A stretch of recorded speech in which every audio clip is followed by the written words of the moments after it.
welcome. Thanks for patience. It looks like we are going to have a pretty full classroom. So I'm Professor Angela Rasmussen, and for those that are coming over from the other section, please go ahead and enroll in this class or switch yourself. You should be able to. If you're having any issues, you can let me know, and we will get you in there. So thank you for coming over. I know this is a little confusing with this being our first time offering these sections. Is it going to be like all the same times we're scheduled for, like in the other class, or is it going to be different? So yes, they're the same times. Same time. Yes. So the difference is in this section, we're going to move at a faster pace, as you're going to see in a minute. And so you're going to actually take your first exam by next Wednesday. And so if you pass that exam with a C- or more, you're able to stay in this accelerated version and continue it, and then we'll encourage you to enroll in the 12:30, which will be this exact same time throughout the rest of the semester. So you'll be able to get both classes done in this one semester.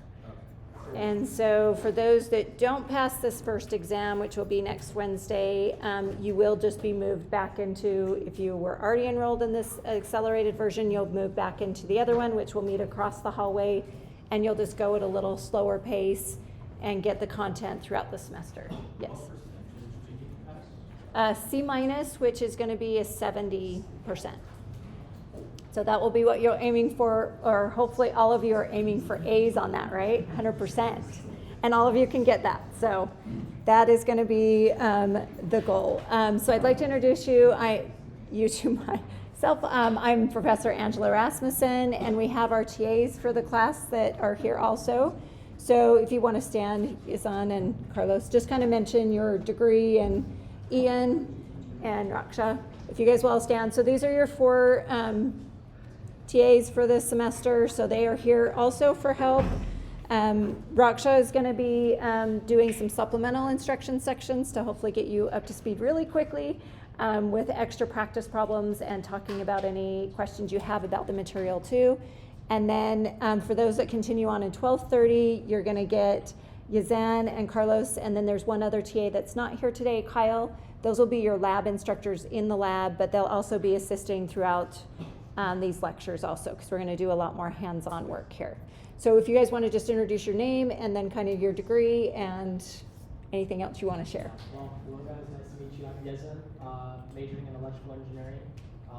Started TAing roughly a year ago now, so I've been really enjoying it. I suggest all you guys to also TA. It's a wonderful program, wonderful professors that you work under and everything. So good luck in the class, guys. Yeah, my name is Carlos. I'm doing my master's in electrical and computer engineering, focusing on electrical engineering, and I've been in TA for about a year now as well, but that's pretty fun, so right around you. I'm doing my master's in electrical engineering, along with focuses for the power side of ECE. So they interested in production of power, transmission of power. That's what I've done. It sounds small fun. A couple years. Hello, so I'm Raksha. I did my BS, MS at the U in electrical engineering, and I'll be getting into PhD. I've TA'd for this class. This is my 6th time, so I'm looking forward to help you with discussion sessions. It did help a lot of students to get good at the class, so make sure to show up.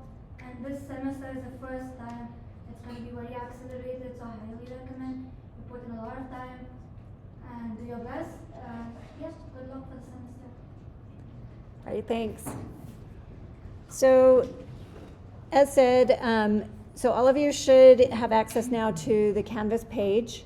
On there, you're going to be finding material that you want through the modules. Sorry, this is kind of a weird. Okay, there we go. So under the modules, sorry, first time I'm using this software, so I'm like, it's a little clunky. It won't let me zoom. So as you click on that modules and you scroll down, is it not letting me move? Okay, it is not letting me use my mouse to move down. So there's going to be Unit 1, Unit 2, and Unit 3. Underneath each of those units, if you click on the overview, it is going to have more information. And again, it's not letting me scroll. Okay, I'm going to just pull this up.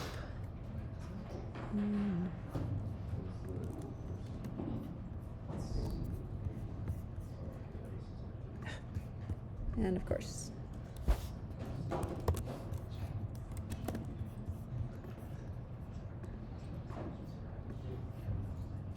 So under the modules, and then if you scroll down to this Unit 1, you're going to see this overview. Under the overview, it's going to list, so this is kind of a very condensed version of the learning objectives for this first topic. And so I've put here a file that has a lot more details. So these would be more of the step-by-step tasks that you want to make sure that you're able to do within underneath each kind of sub area. So in electrical current, you want to make sure you can label conventional current direction, you understand what negative means. So it has some of those learning objectives that are a little bit more specific in this file, which will be good for you as you're preparing for the exam to make sure, like, yes, I do understand each of these learning objectives. So I have broken it up into Unit 1, Unit 2, and Unit 3 to hopefully have very clear expectations of what content do you really want to be learning and mastering as we go through the material. So, okay, and I lost it again, modules. Okay, so then also under the modules with that learning objective, underneath there you have specific readings. The textbook is free, so make sure you're downloading that and utilizing that. So if you have already opted out of, or you're still debating what to do with the new, I don't know what it is called. Yeah, whatever it's called, day one access, I don't know what they're calling it now. You will not need it for this course, so if your other courses don't need it, then you could opt out of that and not pay the $240, whatever it is, $250 fee for that. But I don't know what your other classes are. So what I'm hopefully going to be able to do is offer some supplemental options that you might have some extra books if you are opting into that, but I don't have that set up right now. So for this class, you don't need that, and so you can debate whether you're going to continue that. If not, do follow the instructions on how to opt out of that option if you don't need it for your other classes. So our textbook is free, so download it, utilize it. It's a great resource. Underneath that textbook, there's this nice little thing where you can do self-assessments. So on here, you can get solutions to some of the problems. So these are great, where it will give you some clues as far as like, oh, well, I didn't know how to do it. I can look at the solution. I can come back. I can refresh the page. Some new problems come up, and I can, or most of the time, there'll be new problems when you refresh. There we go. And so you can then try it again with new problems and make sure you're mastering the material. So this is a great way to self-assess. How are you doing? In addition to that, I offer these Unit 1 practice problems. This is a quiz-based option where it will give you a problem. Again, it will have a solution. And again, then you can just keep using these for practice problems. So 2 great ways of self-assessing, are you mastering the material? And then these have more detailed, for each section of material, it shows a little bit more details of the learning objectives. It gets a little bit more specific in the sections. And then it has, these will be Amy's, who is the other Dr. Verkler's section. These will be where her notes are going to be posted. We've tried to use the same material here, but I will show you, I will post my lectures in the page before. And then there's some old videos that will be there along with additional ones. So if you're not understanding a concept that we try and master in the classroom here, these are going to be great resources to go see what material. Do you want to read? Do you want to watch material? Do you want to practice some more problems? Whichever way you're going to learn the best, this is going to be up to you to figure out what do I need to be able to be successful in this course. So We are hoping to supply you with a lot of material that you can then take and tailor to yourself and your needs as far as mastering material. So each section in here has all of this additional material.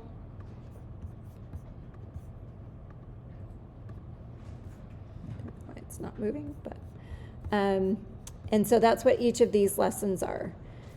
Each day we're going to do some work in the classroom, and then you're going to have a quiz that you can have time in here in class to be able to actually take by the end of the class period. Yes? Is this 12:20 or 12:30? So this is 12:20 to start with, and 12:30 will be the second half of the semester. So we're going to start with 12:20 this first half, and then 12:30 will be the second half of the semester. So if you... I can't find the section on registration, the section in this class. For this one, okay, it is 12:20 section 3, so it's not showing you an option for it. Does anybody have a piece of paper that I can use? Thank you. Okay, if you are wanting to swap to this section from the other section, just write down your name and your UID if you'll share that, and then we will get the advisors to make sure everybody gets swapped over to this right section. Okay, so I'll send this around. If you already registered for this section, you don't need to do anything, just pass it around. Okay, so do make sure before you leave, if you're having trouble seeing how to swap it, just put your name and your UID on there for us to be able to get you registered in the right sections. Yes? I was somewhat able to swap it. It says there's a wait list. Ah, okay, put your name on the page. Well, so it's supposed to be capped at 50, but I think we'll just make do with a large group. So we'll get you enrolled. So just put your name and UID on that paper as it comes around. Okay, so expectations for every day. We're going to be in class. There'll be a quiz to take.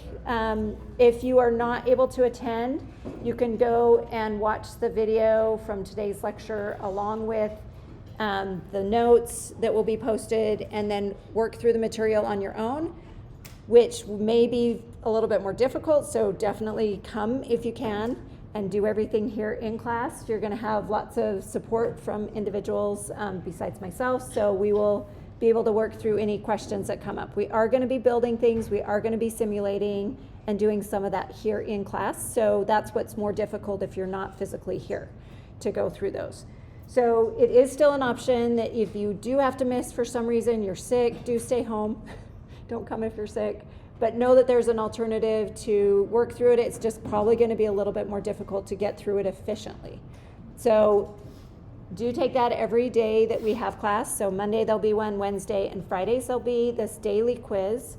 And then on Friday of every week, well, Thursday morning, there'll be an opening of this weekly quiz. And in that weekly quiz, you'll want to take it before the end of Friday night. And that will be only open those 2 days, Thursday and Friday of the week. And that's you'll only have one attempt at that one. And you will then just have to live with that score. That is what you're going to use to help prepare for such things as like the exam. So this is going to be for this week. You're learning all the material this week and then going to have an exam on next Wednesday. So you'll use that to prepare for the exam. The unit 1 practice problems are what you're also going to want to do, and you can take that as many times as you want. That's going to help you to assess, like once you get to a point where you're like, I can do all these problems, now then go take that quiz. Does that make sense? How that is going to work? Seems like yes. Okay. All right, so assignments, you're going to have more hands-on work in here in class. And then this attendance is going to be part of like your homework, which we're also going to try and do mostly in class. So outside of class, you're going to be wanting to do extra practice problems and preparing for the upcoming exams and preparing for that weekly end of week quiz. So that's the goal of what you're going to want to be doing every week. As far as the grading of this course, if you go through to, sorry, one more thing. Back to the overview. So under here, you can see there's also these lecture notes. So if you want to download them, if you have a tablet, it makes it way easier to take it on the tablet. So if you want to even download them now and put them into whatever software you use, I think you guys have access to OneNote. Most of the students, do you guys use OneNote? Is that what you guys usually use? We have all over. Okay, so OneNote is typically what I've heard. I use Notability, but I know that one you have to pay for now. So you can download the notes and write on them. Otherwise, you'll need to take physical notes. If before the lecture, if you want to print them out and write on them, some of you may like handwritten.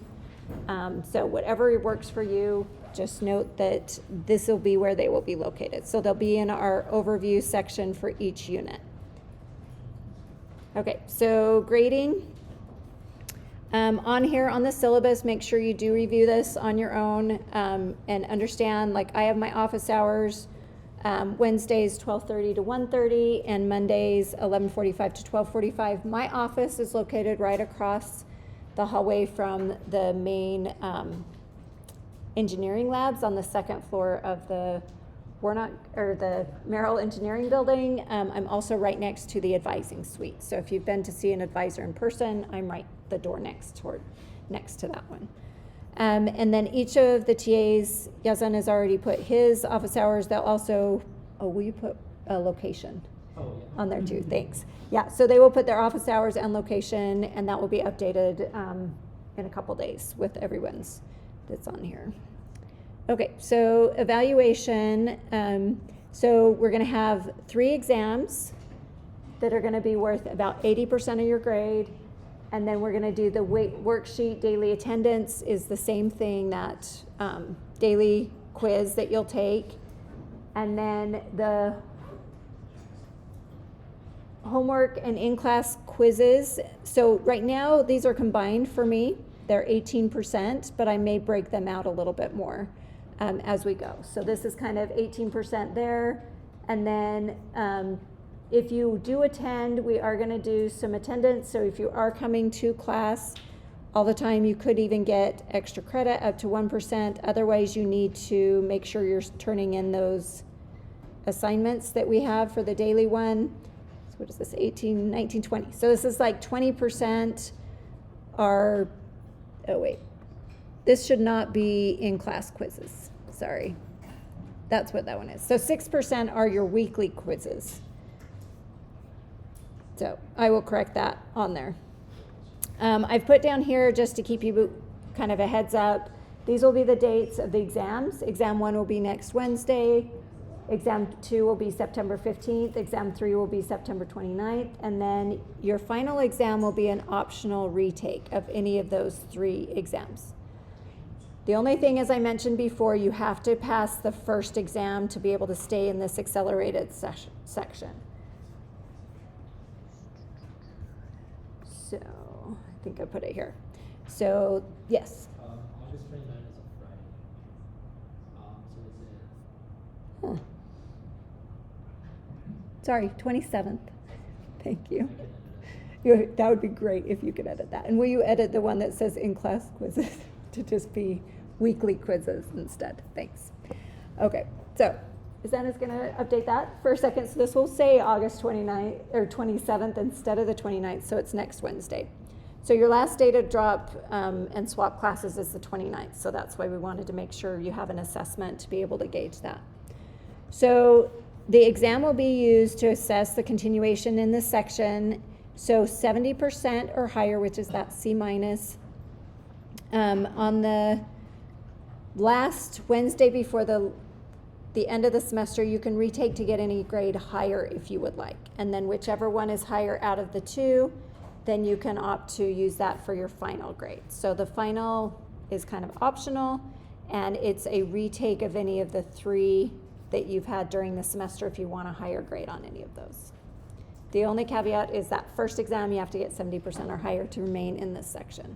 Yes? And the first exam will be on the material we learned this week? Uh-huh, yep, correct. So by this Friday, you'll have all the material you need for that exam, and hopefully over the weekend you can just practice a lot. And then Monday we'll do a review and kind of go through more problems, and then you'll take the exam in class on Wednesday. So the exam structure will be open notes, open book. It will just not be any internet.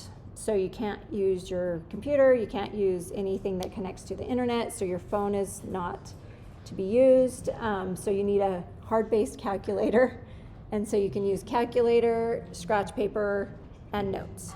So paper notes, if you would want to print out, I suggest, and I've said this in here, like a one-page note summarizing kind of the important equations so you don't have to memorize them as much, have a few examples to remind you of some steps, and then at the end of the exam you'll have the last 15 minutes where you will be then uploading your exam. So do come with a phone to scan in your work and be able to upload to Canvas your exam, and you'll put in some answers from your exam on there, but the majority of it will be written out. Yes? For exam one, Uh-huh. are we gonna do anything in class that's related to exam one? Yeah. Yeah, so everything we're gonna be doing up to then will be to master the material that you need to be able to show your proficiency on exam one. Like the one that's coming up? Uh-huh, yeah, yeah.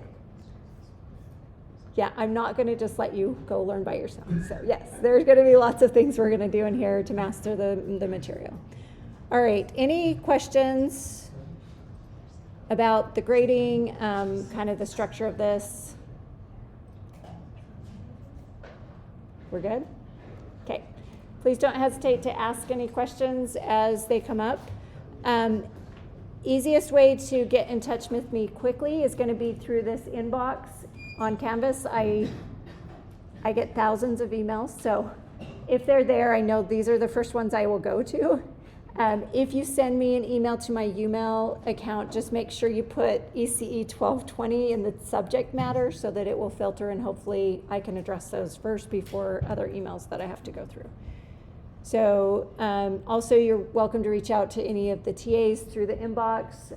You can also reach them just by requesting all TAs, and then one of them will respond to. Okay, any questions before we move to actual material content? Are you guys excited? Seeing like some yeses. Okay. All right, let's actually move to content then. Okay. So these are from the notes that are located on that modules.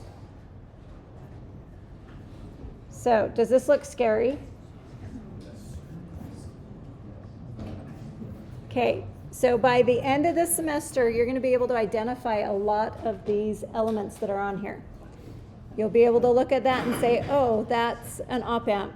Oh, that's an AND gate. That's an AND gate. Oh, there's some resistors in there. So looks really scary, but by the end of the semester, you'll actually before the end of this half of a semester, you'll even be able to say like, oh, I know what those things are. I actually know what some of them do. Not all of them, but a lot of these, you're going to know what they actually do in this circuit. So this shows you how much you're going to learn in just a very short amount of time. And all of you are going to be capable of learning it. So here's an example of a circuit. So this is called a schematic. So this thing here is a circuit schematic. And what this is a touch sensor circuit where when you touch the sensor itself, which is that green area, it will create a light to go off. And when it's not being touched, it's off. And so again, all of these elements are different electronic components. This one here is called a resistor. This one here is called a capacitor. And this one you're going to learn about in 1230. And this one we're going to learn about tomorrow or on Wednesday. So it's called a resistor.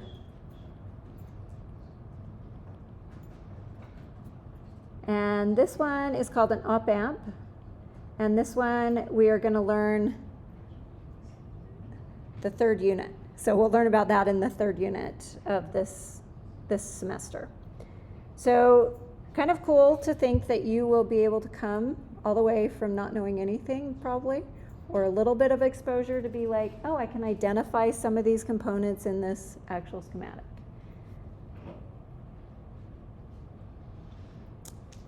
All right, by the end of the semester, or just even in, used to semester, so half of the semester, you're gonna actually be doing a final project in here. So I wanted to show an example of a final project that you can do by the end of the semester. I think it might be this one.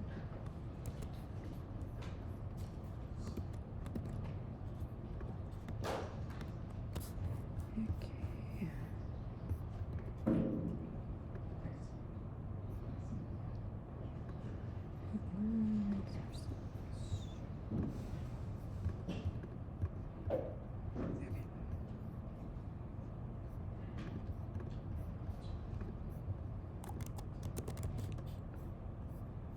Alright guys, my name is Eldar and this will be a demonstration of my ECE 1240 lab final project.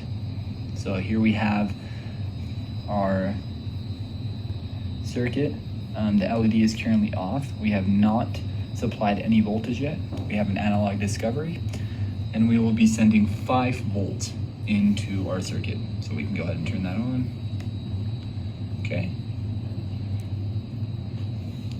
All right, just to show you guys, there is a connection. The analog discovery is connected. Here is my power, 5 volts going into my 5 volts here, and my ground going into my ground on this side. All right, so for our demonstration, the LED. So he basically has a light that when it is too hot, it will turn on, and when it's too cold, it turns on.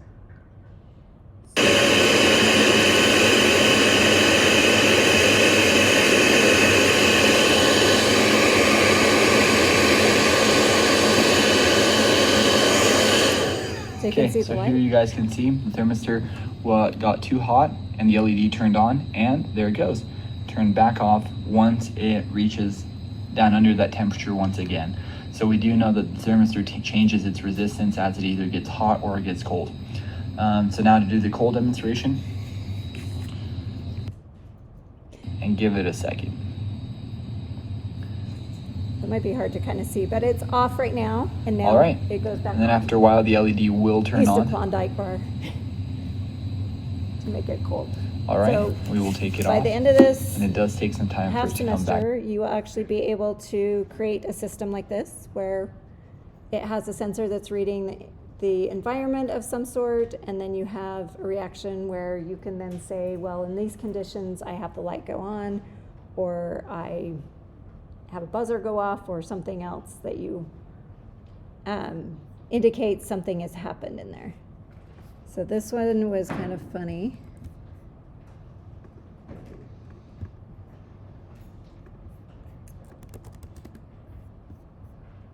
All right, so for my final project in ECE 1240, I have a chicken detector. So the problem that this solves is, let's say you have a chicken coop, you have 2 chickens. This is scalable for more than 2 chickens. And So you may not be able to hear it all. So he did a chicken coop detector. So when you have 1 chicken on, it won't go on, but if you have both chickens on, then it will say like, yeah, both chickens are in there. So it just indicates if there's both chickens in the coop or not. So or I guess it's off, or it's on when there's no chickens in there, and then in a second he'll show when one is on and the other. Okay, there we go. Maybe not. That was too quick. Okay. Okay, so when both of them are on there, it will go off. And so it detects when he has both his chickens in there. So he goes into more detail about what exactly he did to make this work. So those would be some examples of a final project for this section of the class. So learning objectives today, we are going to be understanding units and prefixes and understanding electrical current and voltage. And these are a little bit more of the details of each of those. One small little thing I do want to mention is exceeding. And so I've seen really poorly prepared students that come in that don't feel like they've had a really good math background, and I've seen them be really successful. And then I've seen those that come in with lots of AP scores and really great math foundation, and they come into our program and they don't succeed as well, and they actually fail out.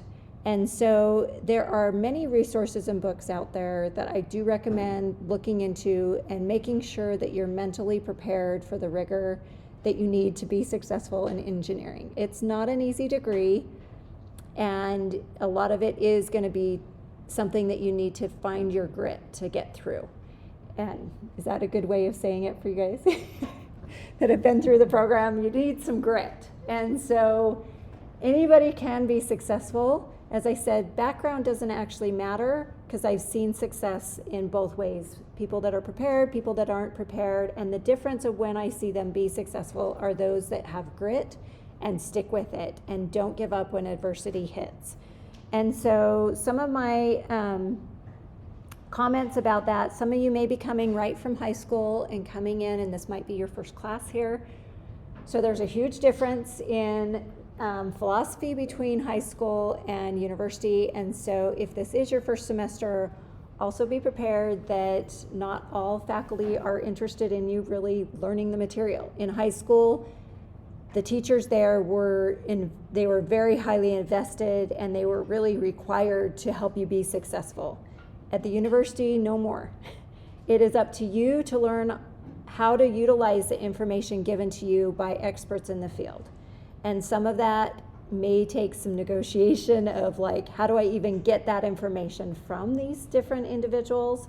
Some are going to be great, and some you're going to be like, I love that professor and that was great and they really helped me. Others are going to be a little bit more struggle, but they also have amazing knowledge from them. And so that's what you want to use, is that you're paying for this experience, and so utilizing it the best way you can to figure out, how do I learn, what do I need to be successful, and how do I get that information from these experts that are here. So it's now a shift from the teacher's responsibility to your own responsibility. And so that's a really big shift for a lot of people coming from high school that have not had to face that yet. So do be aware of that if you are one of those individuals. Our advisors are amazing with strategies on how they can help you be the most successful you can be. So also utilize our advisors for just some advice on how to maximize this experience the best you can. So my suggestions are to set goals and continuously clarify them, write them down, short-term goals, intermediate goals, long-term goals. Hopefully your longer-term goal is to graduate from our program. And then your shorter-term goal may be like, okay, I want to get an A in this course. These are the goals I need to meet during this semester. Hopefully I've made that more clear here, like what I would expect you to do to be able to be successful, in particular in this class. It's practice, practice, practice, practice, practice, practice. And then utilizing the support that's there for you. Utilizing our TAs, utilizing my office hours, utilizing the time you're here in class to try and get the most information you can to master the material. All right, strengthen your commitment always. Learn as much as you can about engineering. Take advantage of all the opportunities. Our department has wonderful opportunities. As mentioned, we have undergraduate TA opportunities. There's research opportunities. And we have a lot of opportunities for internships where we have companies that highly recruit our students come and have social hours, and they'll give little presentations, but it's an opportunity to be able to network with them. Talking to the TAs that are here, they're peers of yours, so they have great advice too, so utilizing all of those opportunities. Prepare a roadmap of what you want to do, and again, don't ever let adversity stop you. Just look at it as a barrier that you need to solve as an engineer. So look at it that way, and then hopefully you can utilize the resources available and overcome those barriers as they come up. Believe in yourself. All of you are here, you're capable, and you can do really well. So hopefully you will feel that same way. One other thing that is really important is understanding your learning style so that you can optimize your own learning. So this is an extra credit assignment. but if you want to go there, it will have a little quiz that you can do to assess like how you think and what way you learn the best. And there's different methods for everybody. And knowing that information is really helpful if you want to go. There's called a learning resource here on campus at the Marriott Library. They have learning consults that you can do a one-on-one with them and talk about your learning style. And then they have tips based on experts in their field, like what is going to be the best way for you to maximize learning. Maybe it's videos are great for you. Others, it's going to be reading is great for you. Others might be to record the lecture and listen to it again. So different ways of learning that will be tailored to your learning style. So understanding that about yourself is really important. So I really highly recommend going through that exercise. All right, so let's start off with units and prefixes. And then just right before we go into that, though, we're going to do a little bit about algebra. So go ahead and take a second to meet your neighbors. So just turn to your direct neighbors, like 2 to 3 of you. We're only going to do this for a second, and then try and work through these 2 problems.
Come up and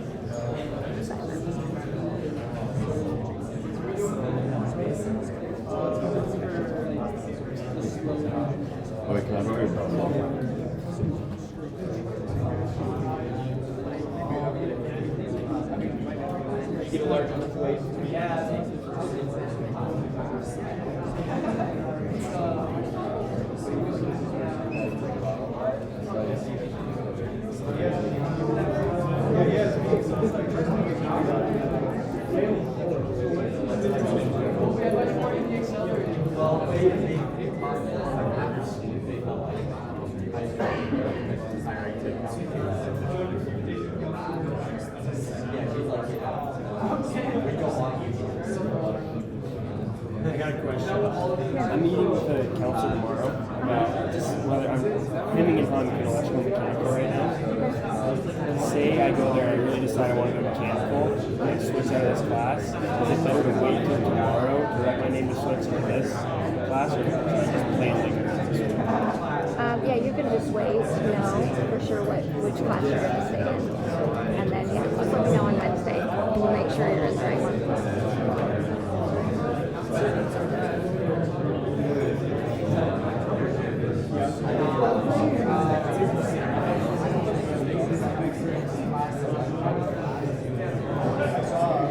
Maybe I didn't listen so well, but like, we're only supposed to sign this if we're not registered for this course? Yeah. I'm good. Okay. All right, good.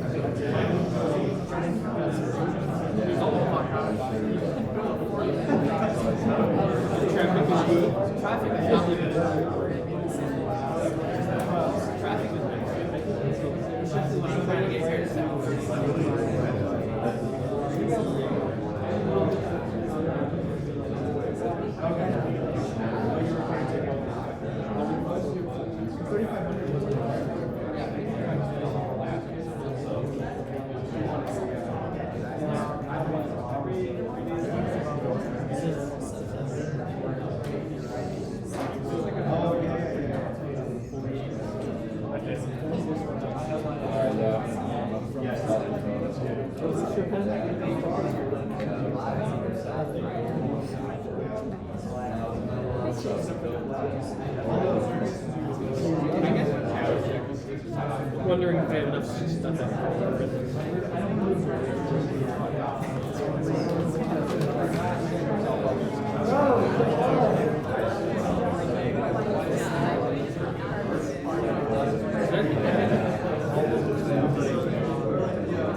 maybe not.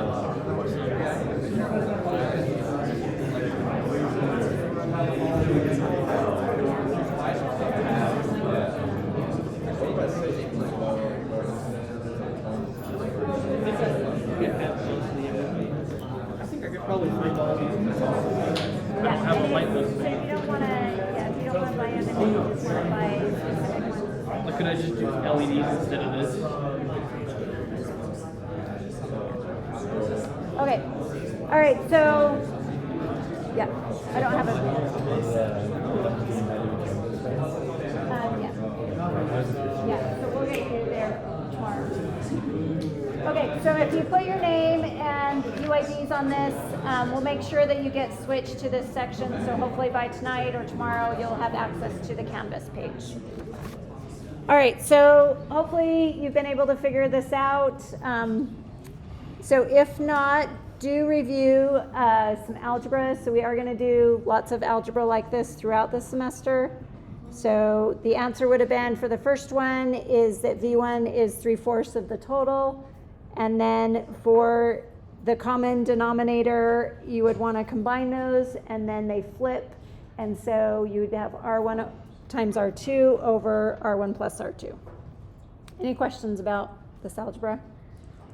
Yes? This is a separate question. I kind of don't know where you got to this page. On the module, and then under that Unit 1 overview. Yeah, I'm there. And then there's, if you scroll down, there's a lecture notes. Oh. And then if you open up that lecture note, this is what I'm going off of, are those lecture notes.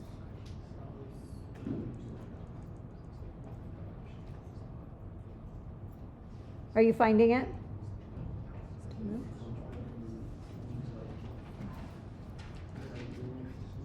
Do you guys want to go? Do you mind going? Or Ian? Ian's back there. You can help him with that. Thanks. Okay, so units and prefixes. So time is seconds, charge coulombs, which is C. Voltage is volts, abbreviated with a V in both the unit and the variable is V. And then with current, we're going to use I. So one thing to note with I is that imaginary, when you've done math in the past, you use imaginary numbers are always I.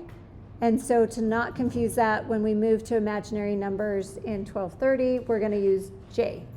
So J will mean it's an imaginary number. And so you won't get it confused with the variable of I, which is current. So whenever you see I in electrical engineering, it's going to mean current, not an imaginary number. The amps is the unit, and A is the abbreviation. Power is in watts, and P is for the power variable, and W for watts. Energy is joules, and you'll see E or W, and then J for joules. Resistance, R, is in ohms, and you get the nice sigma. And then the others we'll readdress next half semester. Prefixes, so these are going to be the ones that are used the most. So milli is M, micro is 10 to the minus 6, milli is 10 to the minus 3, nano, picofarad, or pico, and then femto, and then auto. And then the main ones we're going to use is kilo, and mega, and giga. And there are the other ones that we don't use quite as much, but just to note what they are. So look at these. We're going to, I think we have till it's 2:45, right? We go to? Okay, we have half hour. Okay. We're also going to use in here this poll everywhere. So go ahead again and reconnect with your neighbors, and then pick in your group, go ahead and pick a couple Each of you can maybe work on one and then just kind of talk about it as a group. And then on the poll, go ahead and give one answer for a final answer, whether it's like you can put 1.2A and then what your expression would be for the answer there, and then 1.4, you can give the answer there. And I don't think this is open yet.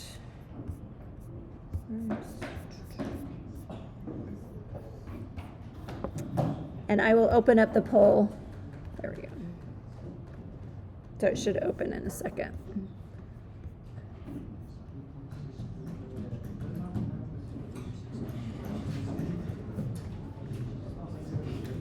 Okay.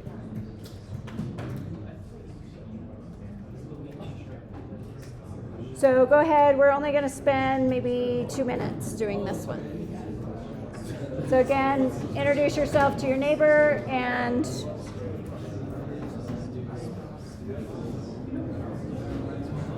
then I will put this up here again. There we go.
Okay, so these are the answers for the first part, and then converting the the quantities, this is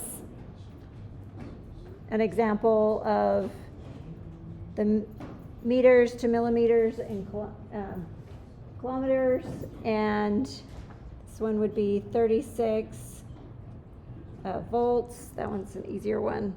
The other ones are a little bit weirder to write. So 2.3 nano is going to be 10 to the minus 9, and then to move it to micro, you're going to move it over 3 places.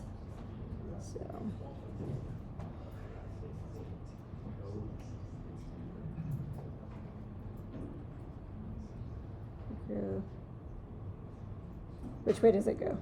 10 to the minus 3, 10 to the minus 6. They're going to move it over 3 places.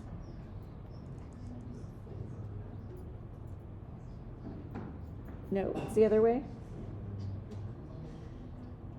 I just went there. I'm pretty sure that's right. Okay. 1, 2, 3. Yep. Okay.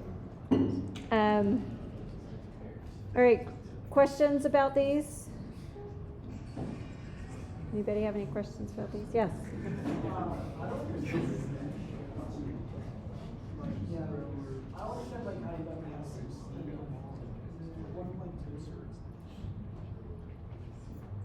Wait, which one? 1.2C.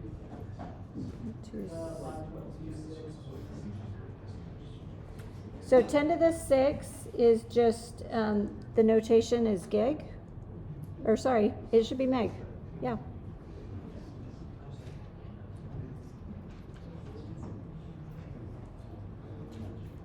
My error. So this would be mega ohms. Yeah. Sorry. All right. Any other questions? Okay. Hopefully this is just more of a review. Kind of moving into this. Okay. This is not going to be a review. So current. So what is current? So that's always a good question.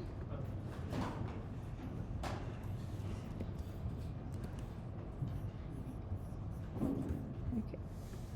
Get this. Okay. So we're going to watch this fun little video. Current.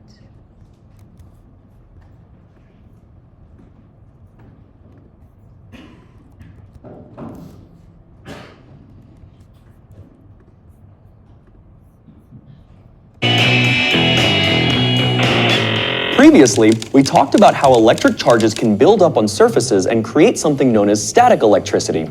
In this episode, let's talk about what happens when these electric charges continuously move in a process known as current electricity. Most electronics, everything from your refrigerator to your smartphone, requires current electricity to operate. Let's assume that we have a copper wire that's filled with copper atoms. Copper is one of those elements that has only one electron in its outermost shell, which means that with only a little energy, that electron can be easily ejected. If we push a free electron into the copper wire, it will eventually find a new atom to latch onto. The negative charge of that electron will eject another electron from the outer shell, which will then move on to the next atom, and so on and so on. This chain of moving electrons creates a flow known as electric current. Some elements, like copper, aluminum, and gold, can move electrons easily and are known as conductors. We can look at moving charges in another way. Let's say that this tube is a conductive wire and the steel balls are negative electric charges, electrons in this case. We might think that one charged particle needs to move completely through the conductor to create a flow, but that's not actually the case. As we push a ball in one end, the force causes all the balls to move and one pops out the other end. As you can see, one electron, even if it doesn't move very far, can force all the other electrons to move, creating a flow. What we just showed was electric current, which is a flow of electric charge. In most circuits, this is accomplished by moving electrons. The unit for measuring current is the ampere, which is often abbreviated as amps and written with a capital A. 1 ampere is defined as 1 coulomb of charge moving past a point per second. Let's look at a cross-section of wire carrying an electric current. If it takes 3 seconds for 6 coulombs of charge to move through that cross-section, then we say that 2 amps are moving through that wire. Unfortunately, electric current doesn't just magically flow through wires. It needs a little help. If left alone, the electrons in a wire won't move. We need to give them a little push. To do that, we'll use a voltage source like a battery. In a battery, there is a buildup of negative charge on one side in the form of excess electrons. The other side has a buildup of positive charge, an absence of electrons in this case. The charges want to balance out, but the only way to do that is for the excess electrons to flow around the battery through a conductor that we provide. If we connect a piece of wire to the negative terminal, the electrons will push against the electrons in the wire. However, air is an insulator as its molecules do not have very mobile electrons, and it won't readily accept the free electrons. To show this, we'll put a piece of tape at the end of the tube. Now, the electrons at the end of the wire have nowhere to go. Even if we push against the electrons in the wire, they still won't budge. To fix this, we need to connect the other end of the wire to a place where the electrons want to go, and the positive end of the battery will happily accept the electrons. In fact, don't try this with a real battery. There is nothing slowing down or restricting the flow of electrons, which results in tremendous amounts of energy being transformed into heat in the wire, and this could easily melt the wire insulation or start a fire. This is known as a closed circuit, as it creates a loop from one side of the energy source to the other. If we break the wire or remove it from one of the terminals, then the electrons will stop flowing. This is known as an open circuit. We've been talking about electron flow in a circuit and showing how electrons move from the negative terminal to the positive terminal. However, in electronics, we usually assign current as flowing from positive to negative, or from higher potential to lower potential. This is known as conventional current. In the mid-1700s, Benjamin Franklin theorized that positively charged objects had an excess of what he called electric fluid, and that negatively charged objects had a deficit of this fluid. Franklin noted that this fluid had a tendency to flow from positive to negative to distribute itself more evenly. It wasn't until the end of the 19th century that English physicist J.J. Thomson discovered the existence of the electron. Even though we now know that it is electrons that move inside of most circuits from low to high potential, the convention of current moving from high to low potential stuck. As a result, most current measurements are given as conventional current, which is the movement of positive charge in a circuit, and is represented by the capital letter I. Don't worry, the math still works out as long as we stick with either electron flow or conventional current. And since most electronics textbooks use conventional current, we'll go with that.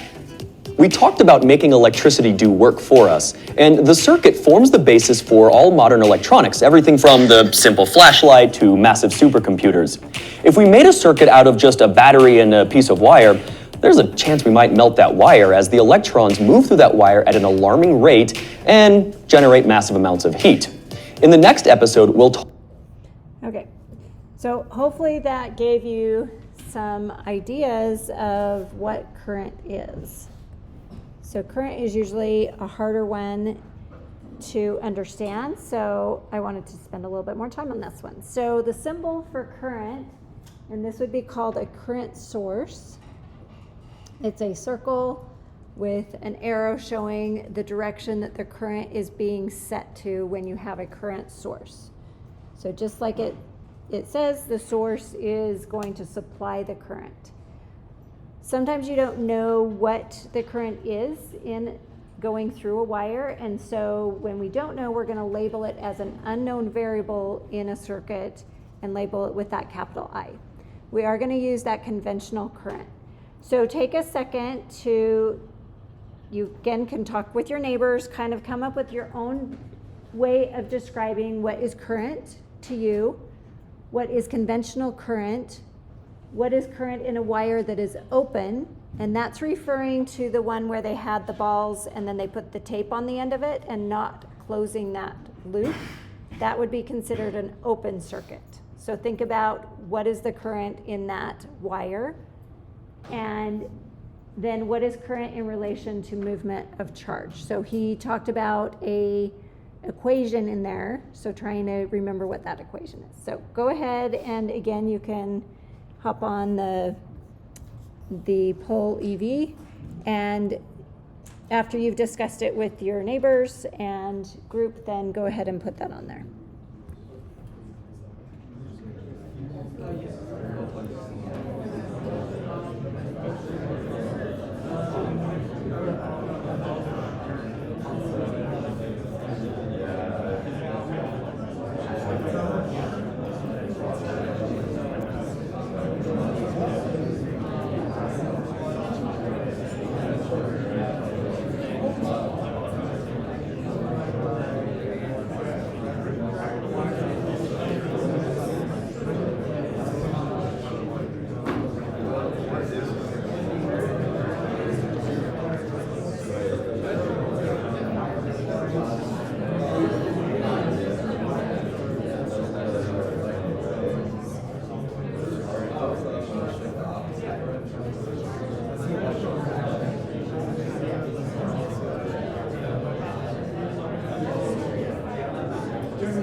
great. So it looks like you guys have grasped what I wanted you from this video. At least some of you have. So great job.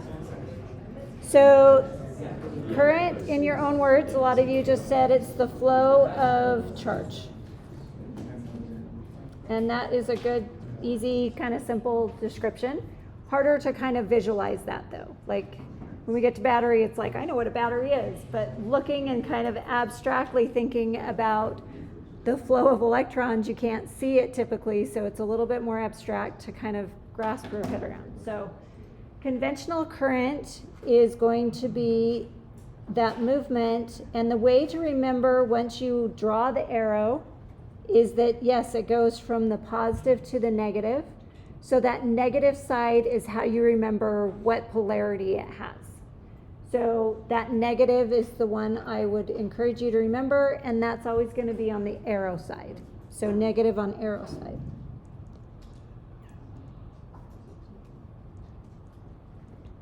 And then what is the value of current when you have a wire? Oh, open. Yes, correct, 0.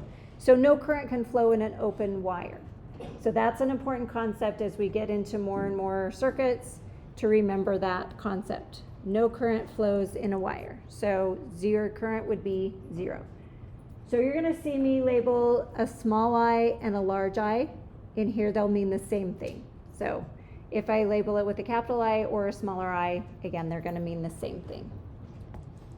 All right, what is current in relation to movement of charge? Somebody want to shout it out?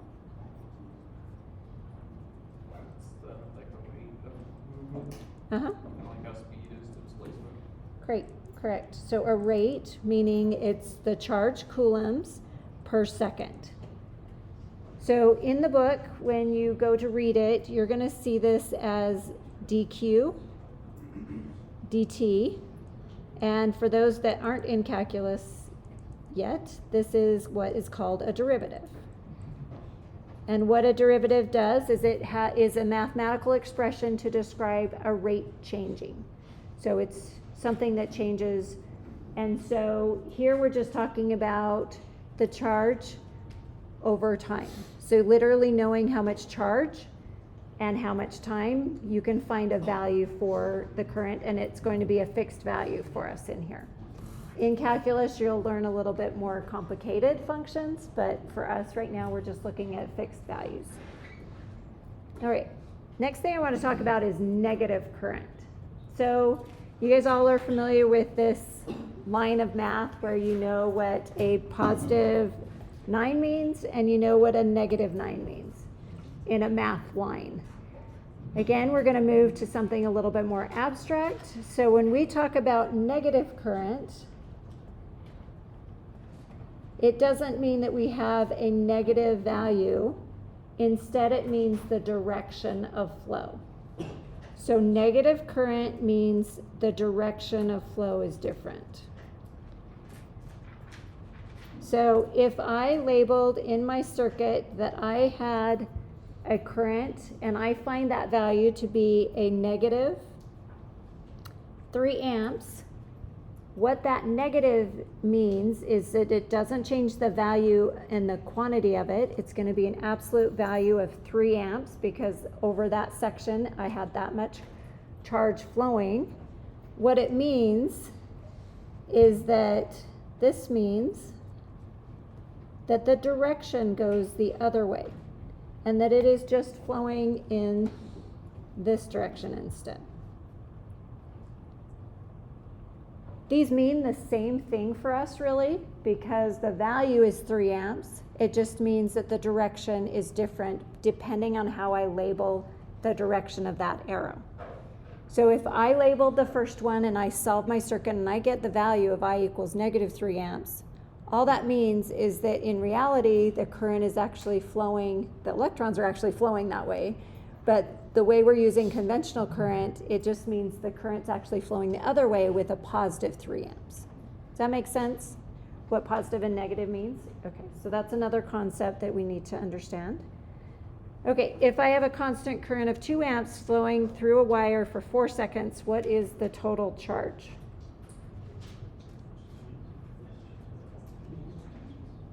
So this is the current. And this would be the time. So what is my equation? I equals C over S. Correct. So in this case, Q over S. So if we're trying to solve for Q, we're going to just take I times S. And we are going to get 4 times 2, which is 8 coulombs. Okay. So good job. You guys said 8. Okay. Any questions on that? Does that make sense? Okay. No? I mean, it makes sense. It makes sense. Okay, good job. So one of our U of U students thought this might be a fun experiment. So this one you could try at home. The potato is going to give you a resistance. So he said don't do it with just a wire only. But you can put a potato in there, and actually you can see the electrons kind of popping up in the potato, which is kind of a cool little experiment. So if you want to try this, this would be an okay one to try. And you can watch the current flowing through that potato. You'll see one side will get more than the other, and that's because of those electrons. So that might be a fun one. So voltage, the voltage source is, the symbol looks like this one.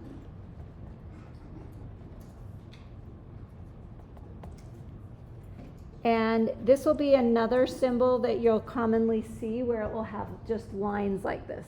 And so this would be another symbol. There's also some other symbols that you sometimes have to interpret on schematics, like what does that mean? What this means is that between these two locations, of this side and this side, is you have 1 volt. So what a voltage is what you're more familiar with, which is a battery. So on the battery, you will always see there's like a plus side and then there's a negative side. And so you can label on every battery.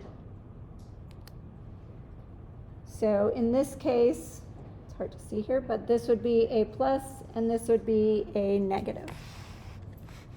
And then on your 1.5, the plus is on the top side of this. So this means this side's plus and this side would be minus. So whenever you have a battery, there's going to be a label showing you which is the positive and the negative.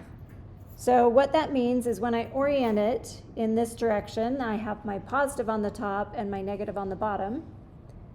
If I turn it upside down, I have the negative on the top and the positive on the bottom.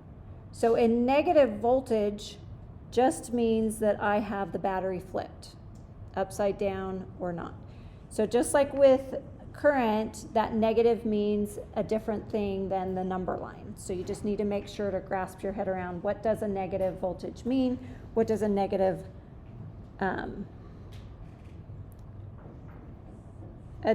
voltage or a negative current mean? So a negative current we already went through. A negative voltage means that the orientation is opposite.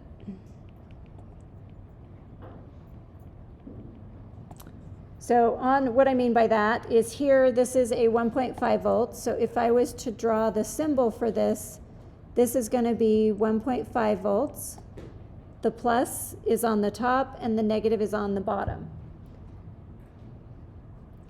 On this one, it's going to be oriented this way. So I have a plus going on the right side, a negative there, and it's 9 volts.